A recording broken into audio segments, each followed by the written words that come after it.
Good evening from এখন বাবুঘাট। তো ঘড়িতে বাজে এখন ঠিক 6:30। আর আমি প্রতাপ সর্দার, সবাইকে নতুন একটা ব্লগে স্বাগত জানাই। তো আজকের এখন এই মুহূর্তে বাবুঘাটে, তো বাবুঘাটে কী জন্য যাচ্ছি সেটা তোমাদের বলছি। আজকে যেহেতু আমরা বাসে ট্রেনের টিকিট পাইনি, তো আমাদের একদিনের জন্য পুরী জগন্নাথ ধামে জগন্নাথ দর্শন করতে যাব। তো এখন এই মুহূর্তে বাবুঘাটে যে বাসে যাচ্ছি, সেই বাসটার নাম হচ্ছে টলপিন। তো এই বাসটা বাবুঘাট থেকে ছাড়ছে। তো বাসটার ভাড়া নিল নন এসি 600 টাকা করে। আর হয়তো কোনো সিজন আছে,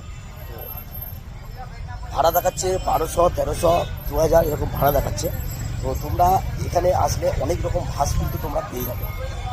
সেখানে তোমরা এসে টিকিট কাটো, যেহেতু আমরা অনলাইনে টিকিট পেয়েছি, ভাড়াটা একটু বেশি আমাদের পড়ে গেছে। তো তোমরা এখানে এসে তোমার টিকিট কাটতেই পারবে, কিন্তু যেহেতু এখানে ভাড়া একটু কম হবে। আর আমরা অনলাইন কিনেছি, অনলাইনের ভাড়া একটু বেশি দেখিয়েছে, যেহেতু যে কেটেছে সে একটু বেশি নেয়। তো তোমরা যারা এইভাবে যাবে, একদিনের প্রোগ্রাম জানি না কারা করে, তবে এইভাবে তোমরা যখন যাবে বাবুঘাট থেকে, তোমরা টিকিট এসে কেটে তোমরা বাসে উঠতে পারো। চলো তোমাদের বাসটা দেখাবো এবার।